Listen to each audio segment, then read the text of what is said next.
Hello, mi gente amada, y bienvenidos a un nuevo episodio de Bla Bla Bla. Muchas gracias a todos los que están escuchando, desde donde sea que estén escuchando. Les deseo que estén bien, que estén sanos y que estén fuertes y que sus familias estén igual. Y si no están así, si esa no es su situación, si están enfermos o están pelando bola o están en la situación patética que sea, quiero decirles que se puede solucionar, que las cosas malas pasan y que hay que organizarse. Evidentemente hay gente que estará escuchando esto y que no, pero es que quedé postrado en una cama, solo vive mi cabeza con un respirador. Bueno, ahí sí no hay nada que hacer, lo siento mucho.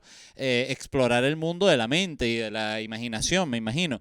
Pero para todo el que no esté así, sepa que su problema se puede solucionar, pero tiene que enfocarse, tiene que ponerse manos a la obra. Miren, el jueves pasado no hubo episodio, eso fue porque estaba enfermo. Yo cuando volví de la pausa larga que hice en el podcast, algo que me prometí fue que no fallara ni un solo episodio del podcast este año.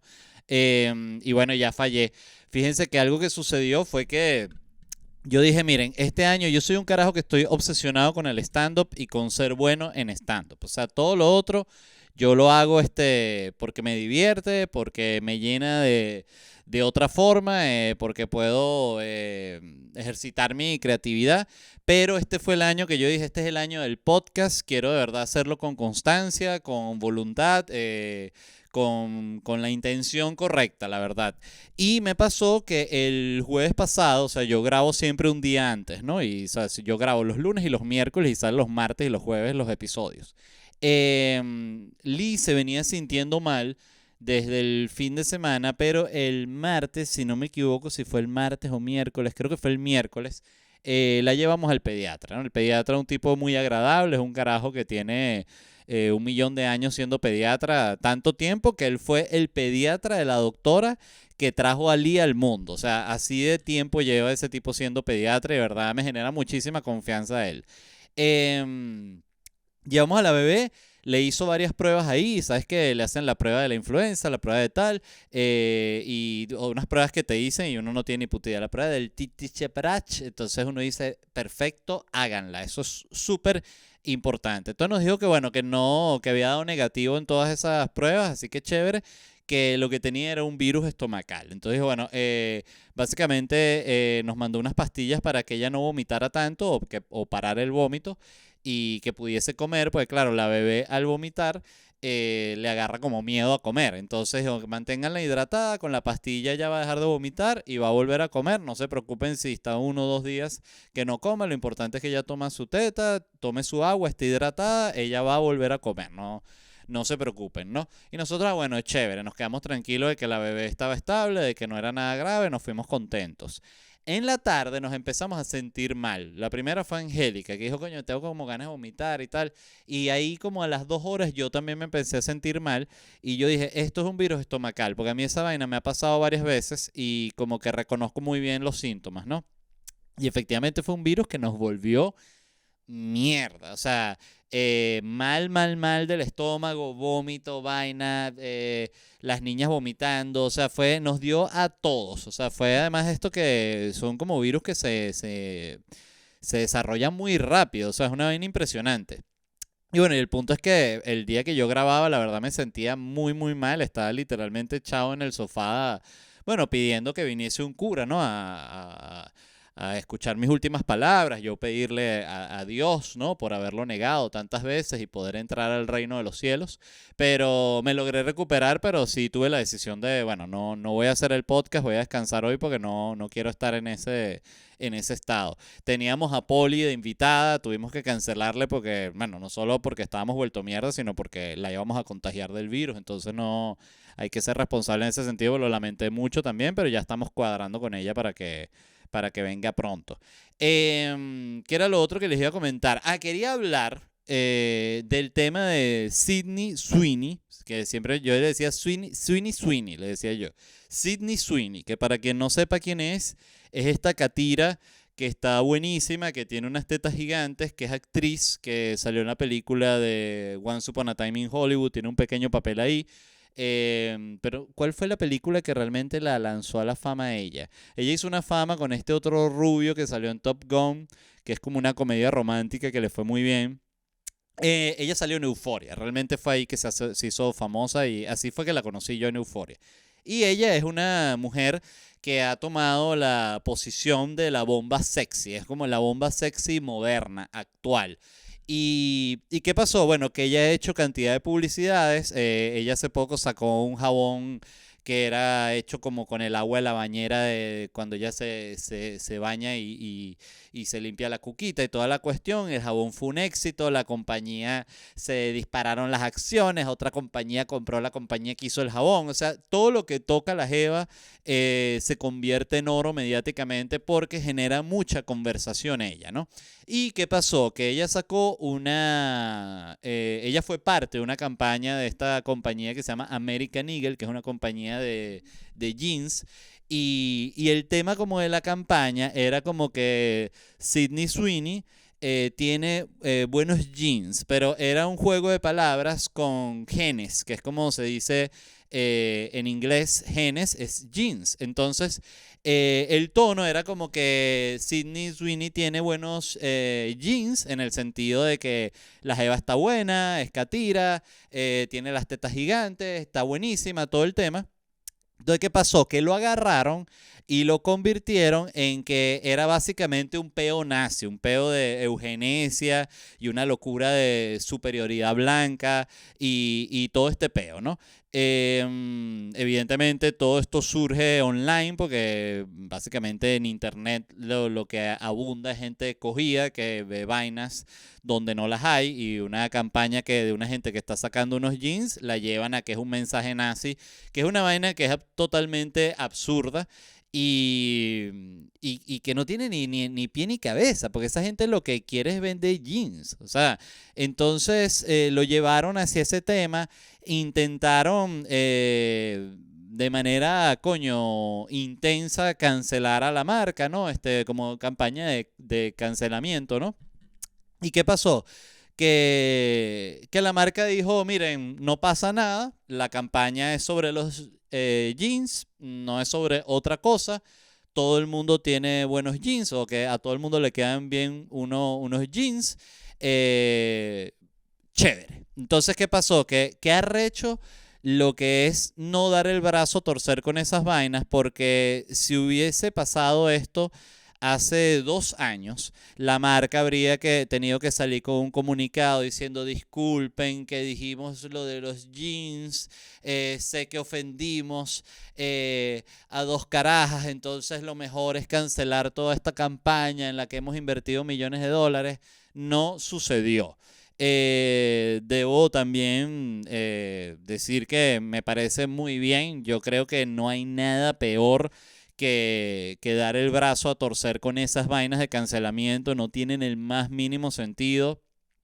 Siempre lo menciono desde mi lado de comediante, que siempre uno está diciendo chistes, o que sea en mi caso, yo ya en mi carrera he hecho muchos chistes por los cuales me han cancelado y chistes por los cuales me han intentado cancelar.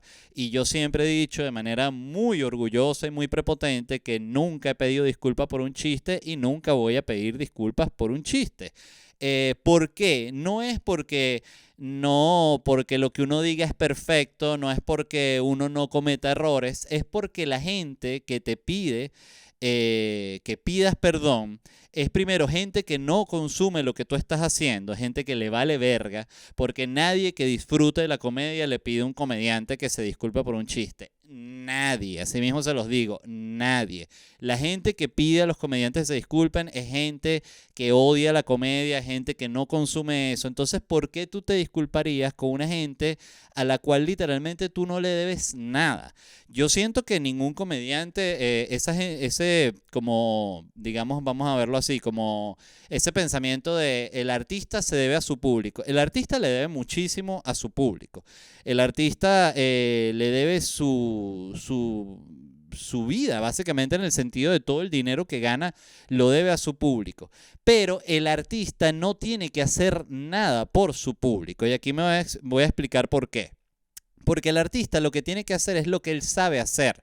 Es decir, si hay un cantante, vamos a decir, un músico, el músico no tiene que estar haciendo lo que le pida la gente, porque justamente el músico sabe lo que tiene que hacer. El músico es el que sabe de qué va su peo. Entonces, por eso, yo siempre he pensado que es muy delicado ese tema de cuando la gente, por ejemplo, fíjate la gente que le da rechera a Luis Miguel, que el carajo sale a un concierto y es lo mismo que hace Justin Bieber y no habla con la audiencia. O sea, él sale, baby, baby, baby, buenas noches, a la base ese culo. Ya, entonces la gente, ¿por qué no dijo hola Miami? ¿Por qué no dijo hola Ciudad de México? Si yo quería que dijera, porque él fue a cantar sus canciones y más allá de eso, es su elección. Si él dice hola, si no dice hola, él va a lo que va, que es cantar su vaina. Entonces yo siento, y vuelvo al tema de pedir disculpas, que pedir disculpas es una vaina, sobre todo si eres un comediante además, que lo que te va a traer es hasta más problemas, porque la gente que ama tu trabajo, que lo disfruta, te va a perder hasta estima, respeto. Yo si saliera, qué sé yo, un día Dave Chappelle disculpándose por un chiste, se lo juro, y suena súper coño madre, yo diría, qué huevón. Es lo que pensaría, lo digo abiertamente y estoy seguro que mucha gente que me está escuchando en este momento piensa exactamente igual. Entonces no hay que pedir disculpas. De nuevo, si tú hiciste una vaina que es ilegal, si tú hiciste una vaina que se te fue el carro y atropellaste unos perros, coño, eso sí es una vaina que amerita que tú pidas una disculpa. Pero tú vas a pedir una disculpa por un chiste de mierda. No. No y no 1.000.000 de veces. Y también yo se lo digo como consejo a los jóvenes comediantes que estén escuchando, no pidan disculpas por chistes. Una vaina que yo he visto demasiado con jóvenes comediantes es que ponen un chiste en Twitter, en Instagram. Entonces ponte, tienen 10 comentarios y uno es uno que no le gustó. Entonces el siguiente tweet es el bicho explicando, yo lo que quise decir con ese chiste era que no vale, hermano, no le pares bola a ese huevón, así de sencillo, o sea, no le pares bola, y si le vas a parar bola es para volverlo mierda, no te pongas a dar explicaciones. Yo por eso siento que Louis C.K. lo dijo muy bien. Lo expresó muy bien, que dijo que Twitter no es un lugar para probar chistes porque la gente no entiende absolutamente nada, la gente no tiene comprensión lectora. Entonces la gente, si tú estás diciendo algo en sarcasmo, ya la gente lamentablemente no tiene la capacidad de entender que estás hablando en sarcasmo, no tienen capacidad de entender una exageración. O sea, necesitan verlo hablado así con la persona haciendo y que cara de sarcasmo para así entender. O sea, es una vaina en la cual el nivel de comprensión lamentablemente ha bajado muchísimo. Entonces, para volver a lo de Sydney Sweeney, me parece muy bien que la gente de American Eagle dijo que no es un coño nazi, no es un coño de supremacía blanca, es un puto comercial de jeans y ya. También avivaron la llama que salió que si Trump y J.D. Vance diciendo qué bueno, American Eagle, una huevonada, está más buena que el coño, Sydney Sweeney, ¿no? Entonces eso también como que todo el mundo se monta en la ola, ¿no? Como, bueno, el ejemplo soy yo que estoy hablando del tema cuando a mí la verdad que me importa, ¿no? Pero también necesito, coño, jalar mis likes. Mis views. Me pareció muy importante sobre todo que ellos no se dieran a cancelar la campaña, no se dieran a pedir disculpas y algo impresionante que es una vaina que no pela es en lo que la compañía, la persona, lo que sea la entidad que están intentando cancelar dice no voy a pedir disculpas, la vaina o sea, desaparece un 90%. Es impresionante. La gente, no vas a pedir, bueno, pasamos a otra vaina. Vamos a ver qué cancelamos ahorita, ¿no? Y hay una vaina también cierta que es que la vaina del cancelamiento es como que básicamente la quemaron, la putearon. O sea, cancelaron a tanta gente por cualquier huevonada que ya ahorita van a cancelar algo. Y es como que, ay, sí, ya, cualquier vaina. O sea, a mí me pasa mucho con chistes que yo hago, ¿no? Entonces monto un chiste, ta. Y me pasa que lo veo en Twitter, que haya alguien intentando como iniciar una olita para cancelarme, ¿no? ¿Vieron lo que dijo este carajo sobre tal vaina? A mí no me parece porque tal y tal. Y yo veo el tweet así y veo como para ver si la vaina agarra vuelo, ¿no? y nadie le para media bola, o sea, a nada. O sea, ya es así, ya es como que literal usaron demasiado el recurso. Pero más allá de todo eso, a lo que iba, es como lo interesante que es con el tema de esta mujer, de Sydney, que todo el mundo quiere tener una opinión sobre lo que ella debe hacer con su cuerpo y con sus tetas. O sea, el que es derechista, que use las tetas para la patria. El que es izquierdista y feminista, que use las tetas para el bien. Que use las tetas para reunir unos fondos para curar a unos niños el cáncer. O sea, el otro que es como que es eso. O sea, como si las tetas fueran Spider-Man. O sea, va a usar las tetas para el bien, va a usar las tetas para el mal. Ella usa las tetas como ella se le den la gana. O sea, ¿por qué hace tanta publicidad con esas tetas? Coño, porque le están pagando. O sea, tuviese yo esas tetas, estaría haciendo un comercial diario. Ya me hubiese comprado 10 casas y digo, ¿saben qué?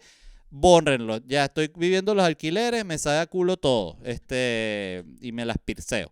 Me pareció, coño, curioso y yo siento que a ella, con la presión que le están poniendo, la van a terminar radicalizando, porque esa es una jeva que más allá de que salió la noticia de que estaba registrada en el Partido Republicano y todo eso, es una persona que no ha sido activa políticamente. Ella ha estado metida en su pedo de las películas, en su pedo de sus comerciales, en su pedo de su bomba sexy, pero es tan arrecho el tiquiti, tiquiti, tiquiti que le tienen montado que esa jeva en cualquier momento va a salir en un rally de Trump diciendo, bueno, ¿saben qué, marico? Me sabe a culo, aquí estoy.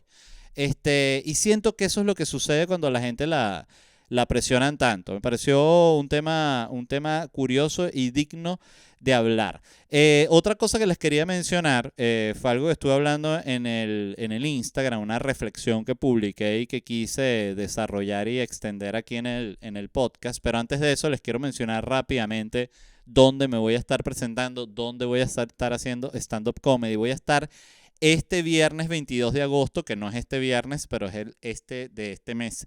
Viernes 22 de agosto voy a estar con Noches en Miami en el Teatro Tower. Están invitadísimos, la vamos a pasar increíble. Todas las noches en Miami son fenomenales. Consiguen entradas en ledvarela.com. Y a finales de este mes arranco mi gira de mi nuevo show que se llama Popular. Entonces voy a estar el 26 de agosto en Raleigh. Voy a estar el 27 de agosto en Charlotte. Voy a estar el 28 de agosto en Columbus. Y luego en septiembre estaré el 4 de septiembre en Nashville. 6 de septiembre en Salt Lake City. 7 de septiembre en Kansas. El 12 de septiembre vuelvo con Noche en Miami, ahí en el Teatro Tower.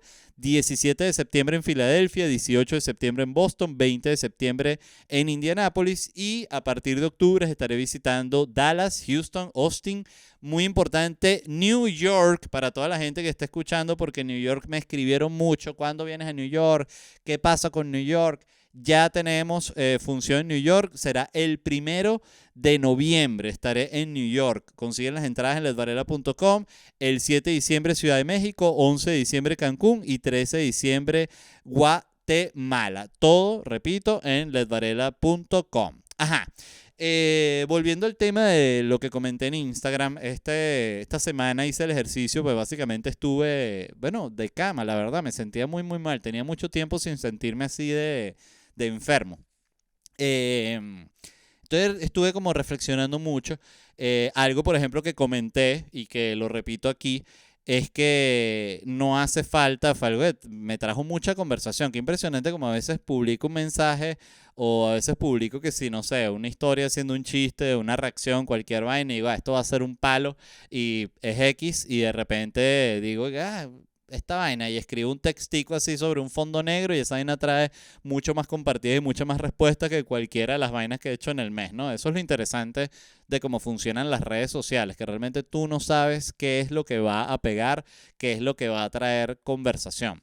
Y comenté que ya por favor tienen que parar con la cestita de los papeles cagados al lado del inodoro. Lo suplico de rodillas. O sea, me arrodillo y les suplico, por favor, no tengan esa papelera porque no hay necesidad. ¿Y por qué? Mucha gente me decía, ¿por qué lo comentas? ¿Qué te llevó a comentarlo?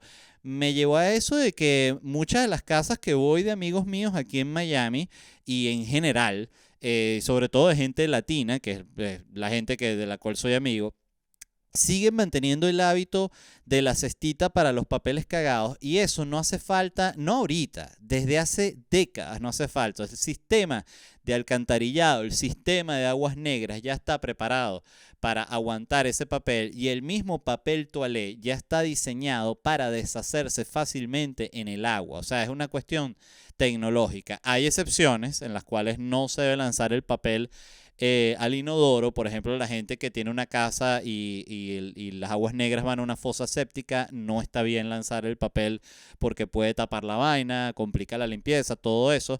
Si tú vives en un edificio muy viejo, que además es muy extraño aquí en Estados Unidos, porque aquí toda vaina, aquí un edificio de los años 80 ya lo ven como una antigüedad que hay que borrarla ya. Evidentemente está Chicago, New York, Boston, todas estas ciudades que tienen edificios muy viejos, pero si tú no estás en un edificio muy viejo, si tú no estás en una casa que tenga una fosa séptica o que tenga una particularidad que ya el dueño del edificio te dice, mira, no se pueden botar papeles por la tubería porque tal, cuando instalamos sucedió esto y la vaina se tapa. Evidentemente hay gente que dice, yo lo tapo igual, pero claro, hay gente que va a limpiarse el culo y agarra literal el rollo completo de papel y se limpia así y tira el rollo entero, entonces coño, evidentemente va a tapar la poseta, papadito. Entonces, ¿por qué lo comento? Porque hay mucha gente que no sabe que no se debe lanzar los papeles en una papelera. O sea, primero, esa vaina, tenerla ahí es un foco de bacterias. Literalmente estás respirando materia fecal al lado, en tu propia nariz. O sea, cuando tú sientes el olor a mierda, estás respirando materia fecal. Y no hay ningún tipo de necesidad. Pongo el comentario en Instagram y algo que me encantó fue que pero grandísima mayoría de los comentarios primero agradecían que hablara del tema y estaban de acuerdo conmigo y me hablaban del caso, por ejemplo, de sus padres. Me decían de lo común que eran padres del el típico caso de migrante que sacaron a los papás de Venezuela y los mudaron para Orlando y que les dijeron, mira, papá, este edificio nuevo, no hace falta la papelera, que iban al día siguiente y ya estaba la papelera llena de los papeles cagados y que no, papá, pero no hace falta. No es que se tapa, entonces es arrecho como es un tema cultural y como a veces el tema cultural, y lo uso como ejemplo, la gente no se da la oportunidad de adaptarse, de cambiarlo, de simplemente buscar en internet, porque yo recuerdo que yo llegué a esta reflexión porque un día, eh, esto fue ya en México, que dijeron un chiste así en el programa donde yo trabajaba. Sí, eso es como la gente que tiene todavía la papelera con los papeles cagados, ¿no? Y yo me quedé pensando, porque en mi familia nunca usamos esa vaina. O sea, en mi familia, los 40 años que yo tengo vivo, yo nunca he tenido una papelera para los papeles cagados, jamás en mi vida. Entonces, yo dije, qué loco que hay gente que usa esa vaina, pero la gente que usa la papelera te hace ver a ti como que tú, si tú no la usas, tú eres el loco, como que tú estás dañando todo, como que tú estás tapando, cuando son ellos los locos. Entonces yo lo que dije, vamos a ir a nuestro amigo el internet y preguntarle, ¿no? ¿Qué pasa? ¿Está bien o no está bien tirar los papeles cagados al inodoro? Respóndeme, por favor. Tú tienes un millón de información. ChatGPT, vamos a comprobar ChatGPT. ¿Qué debo hacer? ¿Debo tirar el papel o no? ChatGPT, no.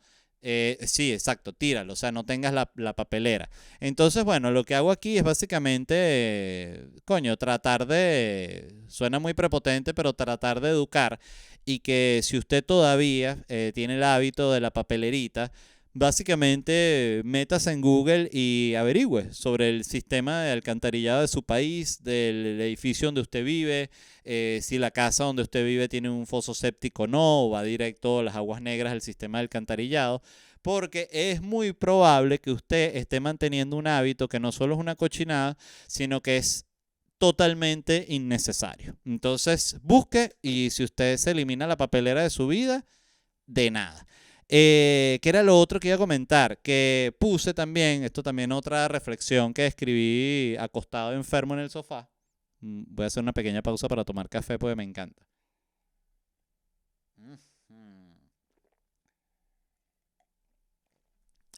Amo el café, coño.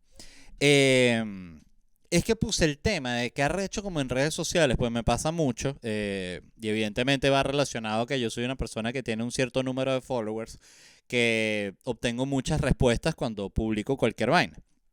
Y es como tú escribes una vaina y hay gente que te responde con algo que no tiene absolutamente nada que ver, con un peo que no tiene nada que ver. Y yo puse un ejemplo bien claro, ¿no? Yo puse este ejemplo, tú en redes sociales puedes poner qué útiles son los lentes de sol en verano en la ciudad de Miami.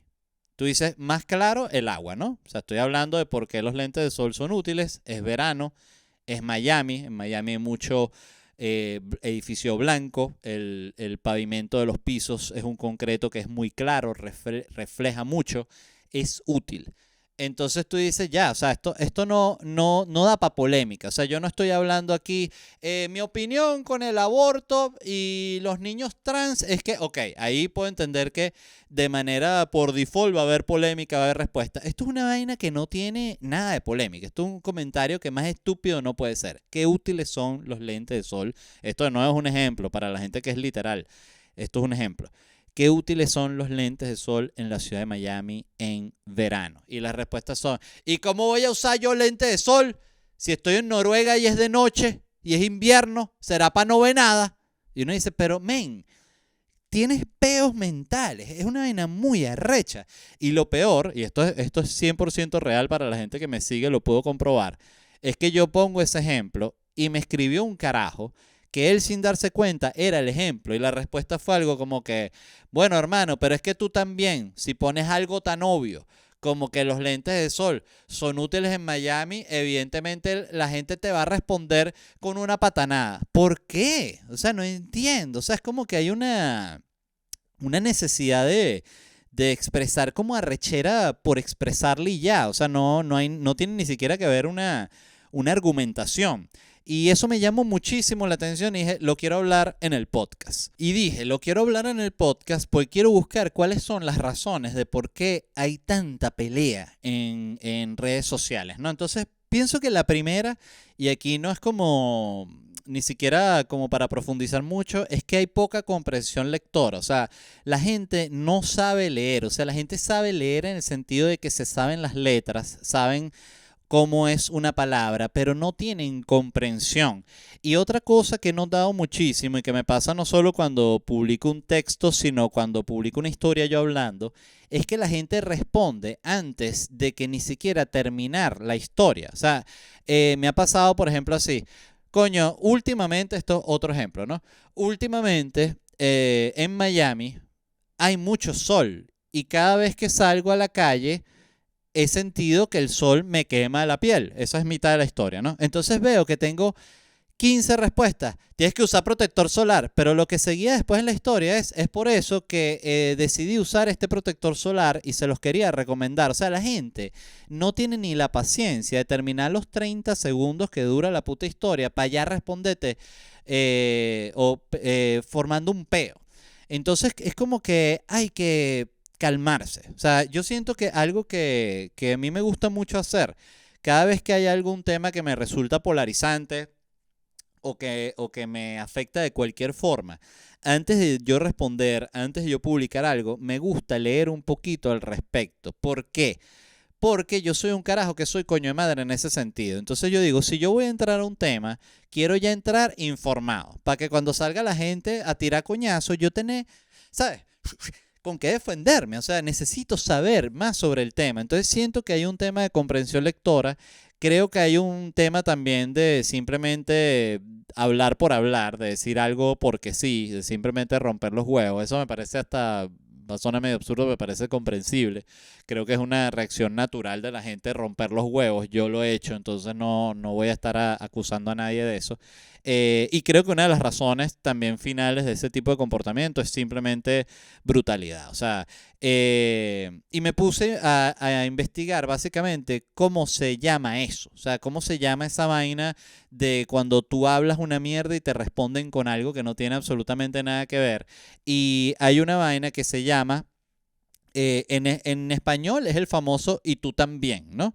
Pero en Estados Unidos tienen un término que me parece muy bueno, que es el whataboutism. O sea, que el what about es, ajá, ¿y qué pasa con? Que es cuando tú, por ejemplo, el ejemplo exacto de esto, y para explicar, porque también quise anotar aquí cuál es la definición del whataboutism, es el y tú más, realmente es la traducción en España, es una falacia argumentativa en la que alguien responde a una crítica desviando la atención con otra crítica en vez de abordar el tema original.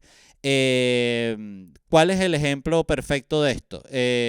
Bueno, el ejemplo perfecto es, y que es un clásico que lo hemos visto un millón de veces, es y que... que de hecho me sirve el episodio anterior que grabé para hablar del tema. Hoy es el Día de la Mujer. Entonces la respuesta es, ¿y cuándo el Día del Hombre?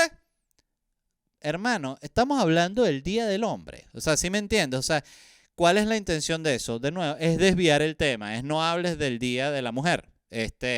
Entonces, por ejemplo, el episodio anterior estuve hablando de esta aplicación que se llama T-App, ¿no? Que T-App fue esta aplicación en la cual las mujeres podían buscar, iban a salir a una cita y podían buscar un perfil. Esto es una actualización del tema, ¿no? Y de la conversación. Podían buscar si la persona con la que iban a salir a una cita, qué sé yo, voy a salir con un tipo que se llama Roberto Pérez. Déjame ver si me meto en T-App y Roberto Pérez es un carajo que ha, qué sé yo, acosado sexualmente o ha tenido cualquier tipo de crimen, etcétera, etcétera, para sentirse segura de ir a la cita. ¿Cuál fue o qué fue lo malo que pasó?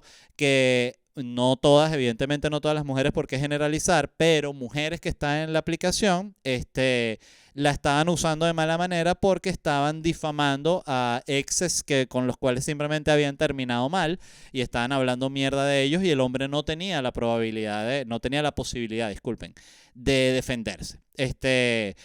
¿Cuál habría sido lo lógico de cómo funcionara esa aplicación? Que funcionara como cuando tú puedes hacer una búsqueda, simplemente fuese como un vínculo entre la aplicación y las páginas que ya hay de seguridad del Estado, en el cual tú pudieses buscar si la persona tiene récord criminal y listo, sin tú tener la posibilidad de postear sobre esa persona. Eso a mí me parece lo correcto. Pero el punto es que yo estoy hablando del tema y cantidad de comentarios eran, ajá, ¿y qué pasaría si los hombres crean una aplicación así? De nuevo, hermano, no estamos hablando de eso. Y si los hombres crearan una aplicación así o poner en cuestión como la existencia de la aplicación para las mujeres es un poco absurdo porque tú primero te tendrías que sentar y averiguar cuáles son los números de violencia de género de hombres hacia mujeres y cuáles son de mujeres hacia hombres, cuántas mujeres están presas por violencia hacia hombres y cuántos hombres están presos por violencia hacia mujeres, cuántos hombres están condenados por acoso o por agresión sexual hacia mujeres y viceversa. Y tú vas a ver, si ustedes buscan estos números, yo lo hice, que son, coño, diametralmente opuestos. O sea, hay una realidad que es que el mundo es mucho más peligroso para la mujer que para el hombre en ese sentido. Porque también tú dices, pero otra vez, pero el hombre va para la guerra. Claro, sí, pero tú has ido para la guerra, tú no has ido para la guerra, entonces cállese la boca. Me pasó también, y ese es un comentario que quería comentar, porque dije yo que me parecía muy bien que Uber iba a tener esta opción de que las mujeres pudiesen pedir una conductora mujer, ¿no? Entonces, vaya escribe gente, claro, pero tú puedes pedir si el taxista, el Uber o el quien sea, el conductor, la aplicación que sea, acosa a la mujer, el sistema de denuncia funciona muy bien, claro, pero eso no te va a ahorrar el mal momento y el miedo que vivió la mujer siendo acosada. O sea, el que pueda hacer la denuncia no va a eliminar el mal momento que ella pasó. Entonces, lo que quiero decir, y porque es un ejemplo del whataboutism, es que la conversación se dispersa a cualquier lado para no hablar del peligro que viven las mujeres, básicamente. O sea, pero ¿qué pasa si? Pero podemos hablar del peligro que viven las mujeres. O sea, es eso de lo que estoy intentando hablar. Entonces, me parece que es un tema curioso porque pasa con todo. Entonces dice que, por ejemplo, en política también hay ejemplos, que es cuando un país viola los derechos humanos. Entonces viene otro país y dice, mira, este país está violando los derechos humanos. Entonces la conversación no es sobre los derechos humanos que están violando ahí, sino, pero este también viola los derechos humanos. Claro, pero estamos hablando de esto, o sea, estamos hablando de esto. Entonces decía que la manera digamos, de enfrentar este tema, es decir, mira, vamos a hablar de este tema que estoy comentando, qué sé yo, que este país está violando los derechos humanos, vamos a hablar de este tema y luego vamos a hablar de este otro país que está violando estos derechos humanos. Entonces tú vas a ver que la gente, no, no, pero es que el otro, o sea, porque justamente es una táctica, digamos, muy humana, muy natural para desviar la atención, como para raquetearla, ¿sabes? Creo que el mayor ejemplo de eso es una discusión de pareja, o sea, es un recurso muy común en discusiones de pareja, cuando la discusión se pone fea, el tirar, pero tú tal vaina, o sea, eso yo lo he hecho. Entonces, es un tema que hay que saber manejarlo y hay que saber sobre todo cómo comunicarse ahí cuando eso sucede. O sea, cómo decir, ok, vamos a hablar de eso, pero primero vamos a hablar de esto que yo estoy comentando aquí, que es esto que está sucediendo en esta instancia. Y luego vamos a hablar también de lo que tú estás comentando. Vamos a hablar de las otras fallas, vamos a decir. Este, para ver, eh, decía, otro ejemplo era, este comediante hizo un chiste misógino. ¿Y por qué no dices nada de cuando las mujeres las mujeres hacen chistes sobre los hombres? De nuevo, o sea, no estamos hablando de eso, estamos hablando de esto. Me pareció curioso y se los quería comentar porque me gustó el término, el whataboutism.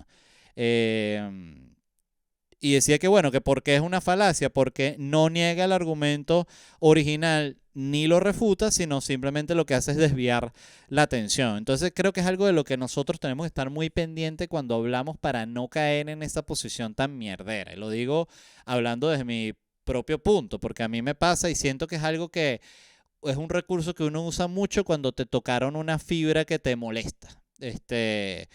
Y simplemente a nivel de conversación me parece que es injusto porque básicamente eso hace que el problema real nunca se termine como de tocar. Fíjense cuando empezaron como los grandes escándalos de corrupción dentro del chavismo, el argumento siempre era, bueno, pero en la cuarta robaban también, en la cuarta bastante robaron.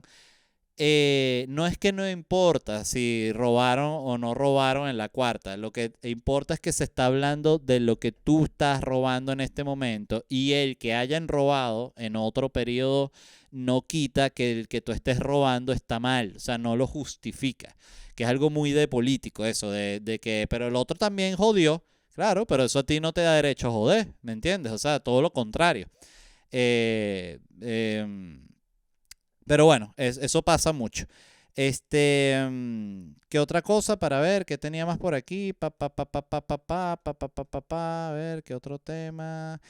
Este tema también me gustó mucho. Esto pasó en mayo del 2025. Fíjense, el gobernador de Washington, del estado de Washington, aquí en Estados Unidos, Bob Ferguson, firmó una ley que se llama la SB 5375 y es una ley que obliga a todos los miembros del clero, incluidos sacerdotes, a reportar casos de abuso infantil o negligencia, incluso si lo escuchan en una confesión, ¿no? No contempla ningún tipo de excepción por el sello sacramental, que es la confesión, que es entre yo y Dios, que yo fui a Dios que le conté lo del carajito a Dios, nada de eso. Entonces, ¿qué pasó? Que básicamente aprobaron esta ley y un juzgado, para ver, creo que fue, para ver, no, tres obispos católicos, uno de Seattle, otro de, no, Seattle se llama el obispo, tres obispos católicos con el respaldo del Departamento de Justicia, que es el que está actualmente designado por Trump, por el gobierno de Trump, demandaron al Estado y el juez puso como una pausa momentánea en esa ley porque decían que violaba la libertad religiosa que está garantizada en la primera enmienda. ¿Por qué me gustó mucho el tema? Porque siento que está bueno para hablar de cómo funcionan las cosas, ¿no? Y de cómo hay como una especie de jerarquía en las leyes y cosas que parece que son muy graves. Si tú tumbas otra ley para solucionar eso, puedes traer un peo mayor. Entonces, ¿qué pasa? Que decían que esta ley que obligaba a los sacerdotes a hablar de, básicamente, viene un tipo que abusó a un niño, le cuenta en confesión al sacerdote, esta ley obligaba al sacerdote a tener que reportarlo a las autoridades. ¿Qué pasa? Que para el que es católico y para el sacerdote, la confesión es absolutamente secreta. Entonces, esta ley que obligaba al sacerdote a delatar y a denunciar a la persona que había cometido el abuso, básicamente violaba la libertad religiosa de ese sacerdote. Y la libertad de religión está protegida por la primera enmienda. Y las enmiendas son como lo más importante de las leyes aquí en Estados Unidos, son lo que está por encima de toda vaina. Entonces es una conversación muy complicada porque, claro, tú dices, bueno, pero la ley está protegiendo a los abusadores y realmente creo que no, o sea, en el sentido está protegiendo la libertad religiosa.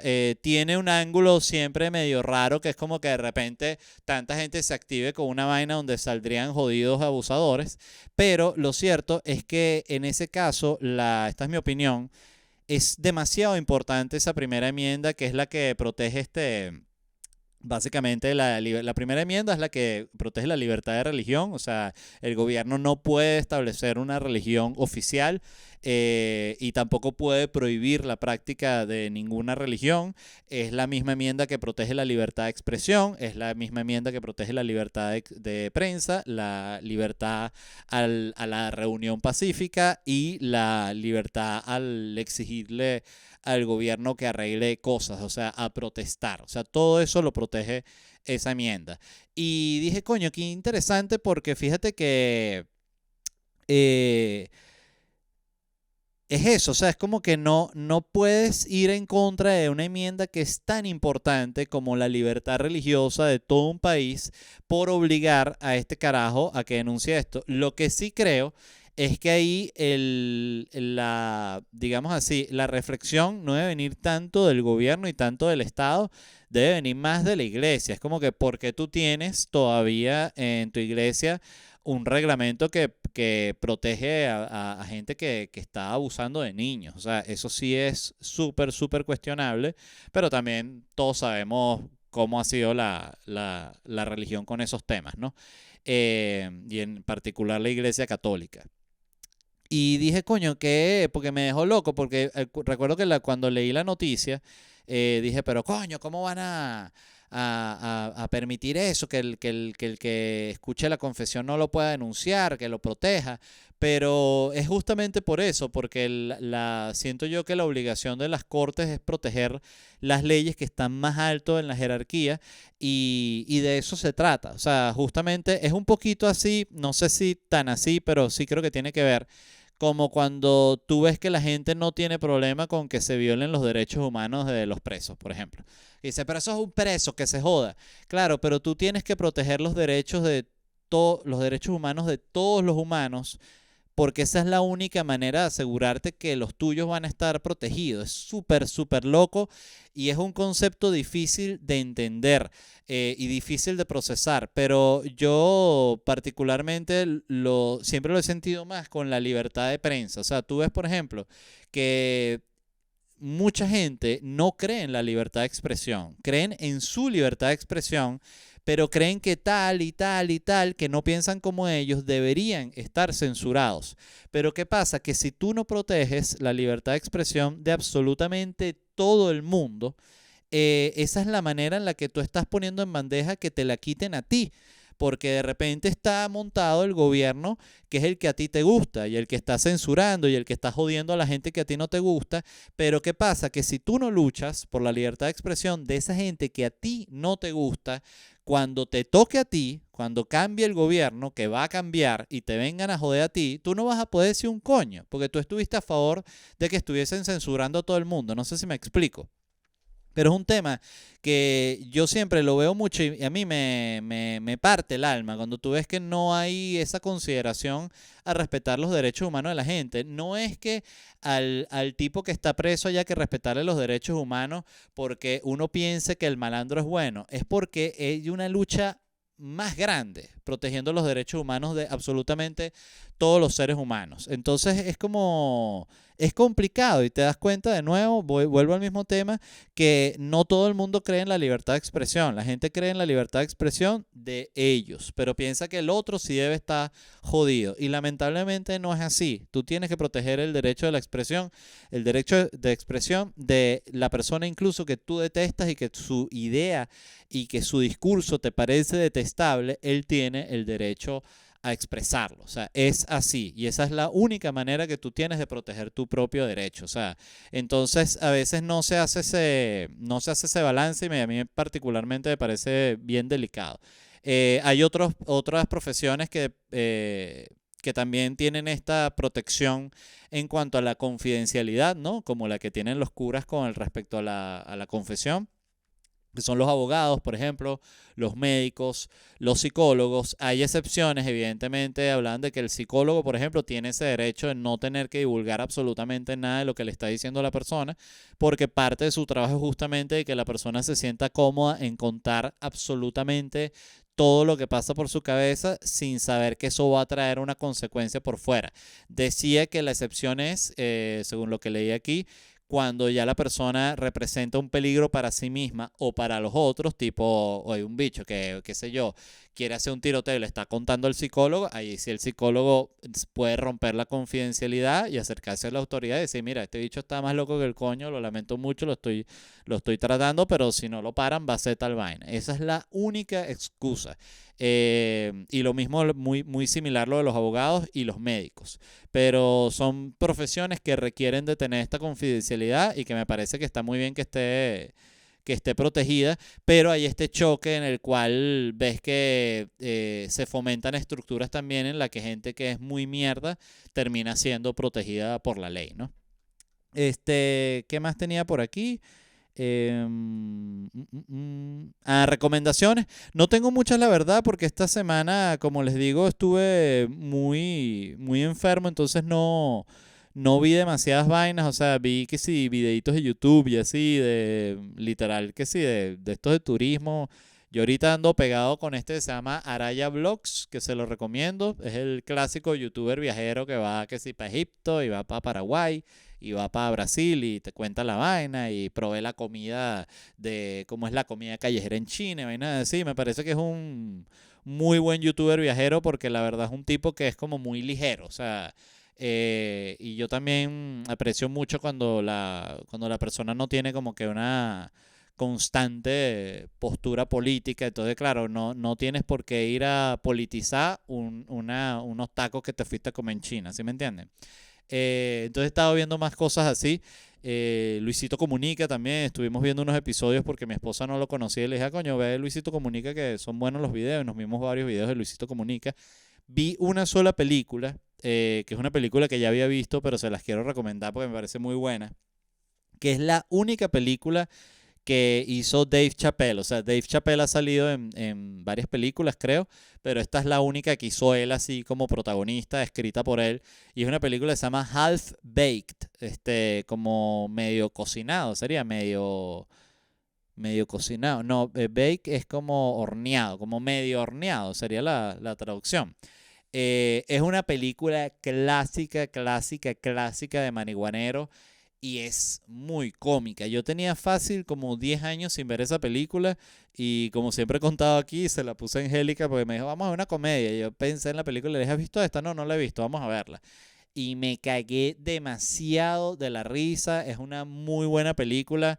Es una película de comedia, coño, genuinamente buena. Muy bien escrita, redondita, se te pasa volando. Yo la vi en Prime, aquí en Estados Unidos. No sé de nuevo en qué plataformas estarán los países de ustedes, pero se la recomiendo mucho. Y las otras que vi, que ya de nuevo ya lo he hablado aquí, pero las vuelvo a recomendar, me vi Jackass 3D y me vi Jackass Forever. De hecho, publiqué una historia hablando de mi relación con Jackass, porque a mí toda la vida me ha gustado mucho Jackass y yo he notado cómo cuando tú ves esas listas que publican las mejores 100 películas de comedia de la historia, las mejores 50 películas de comedia de la historia. Entonces tú ves que ponen Airplane, que ponen, qué sé yo, las de Mel Brooks, ponen Anchorman, ponen Virgen a los 40, o sea, como películas que son muy conocidas, pero algo que me llama la atención es que muy rara vez, por no decir nunca, pero no voy a decir nunca porque no lo sé, incluyen a Jackass como una joya de la comedia. Y yo particularmente soy fan de Jackass.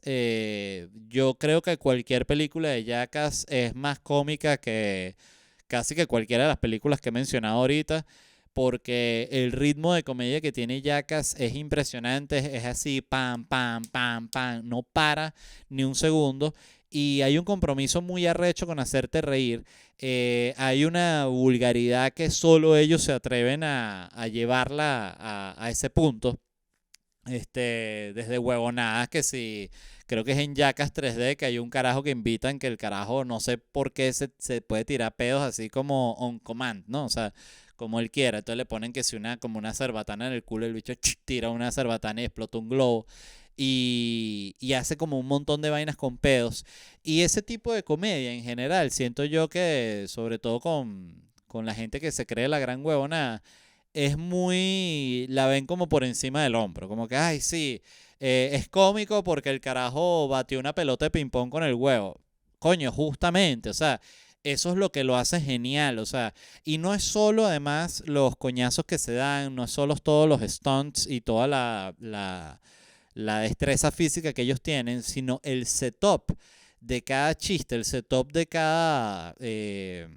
como, no sé cuál sería la palabra, pues lo que me viene a la cabeza es stunt, pero no sé cuál sería la palabra exacta, de cada escena. Muchas veces es muy surrealista y muy vistoso, muy artístico. O sea, los intros de las películas son simplemente espectaculares. Y quería hablar de Jackass porque, de nuevo, siento que no se habla de lo importante que es Jackass en la comedia y te das cuenta que cosas como Jackass, de nuevo, volviendo a South Park, son verdaderas joyas de la comedia y no las consideran porque eso, porque dicen cuca, porque dicen huevo, porque a Paris Hilton se le mete un obrero por la cuca, entonces ya eso le quita validez por alguna razón. Y me parece una verdadera estupidez y yo siento que la mejor comedia no es la que cumple unos requisitos estéticos que tú estableciste, sino la mejor comedia es la que más te hace reír. Y así de sencillo. O sea, por eso cuando la gente anda analizando el trabajo, por ejemplo, de un buen comediante, que sí, él hace reír mucho, pero fíjate que habla de tal y tal y tal, o sea, ¿hace reír o no hace reír? O sea, ese es el punto. Y por eso es que yo siento que Jackass es tan bueno y es tan relevante y es tan importante. Y se los quería recomendar porque aquí en mi casa las películas de Jackass son cultura. Y yo diría que una vez al año es como que Angélica y yo nos acordamos de Jackass y nos vemos una película de Jackass. Y algo curioso que pasa es que primero nos reímos de verdad, verdad. Y estamos días hablando de las jodas. ¿Qué bolas cuando los bichos hacen tal vaina? ¿Qué bolas como hicieron esto? Como hacen este set. Ponen que si un taladro así que hace así, le ponen como unos puñitos. Entonces uno se sienta arriba como una tabla y diseñan como un gimnasio de boxeo así chiquitico. Entonces las bolas las pintan como de rojo, como si fuese la bola de boxeo. Y con el taladro le pegan a las bolas del carajo así durísimo. O sea, es una imaginación que tienen para las jodas que es prodigiosa, de verdad. Y siento que Jackass debería ser básicamente muchísimo más respetado. Ese era el punto al que iba. Entonces la recomiendo mucho. Y antes de despedirme, les recuerdo rápidamente la ciudad donde me voy a estar presentando. Voy a estar en Miami el viernes 22 de agosto. Finales de agosto arranco con la gira de mi nuevo show popular. Voy a estar el 26 de agosto en Raleigh, 27 de agosto en Charlotte, 28 de agosto en Columbus, 4 de septiembre en Nashville, 6 de septiembre en Salt Lake City, 7 de septiembre en Kansas, el 12 de septiembre vuelvo con Noches de Miami en el Teatro Tower, 17 de septiembre Filadelfia, 18 de septiembre Boston, 20 de septiembre Indianapolis y a partir de octubre Dallas, Houston, Austin, 1 de noviembre New York, Ciudad de México, Cancún, Guatemala y todo lo consiguen en ledvarela.com. Muchísimas gracias. Si les gustó el episodio, como siempre les pido, denle un like, comenten, todo eso ayuda al podcast y lo agradezco muchísimo. Se les quiere, les deseo que estén muy bien y nos vemos en unos días. Bye.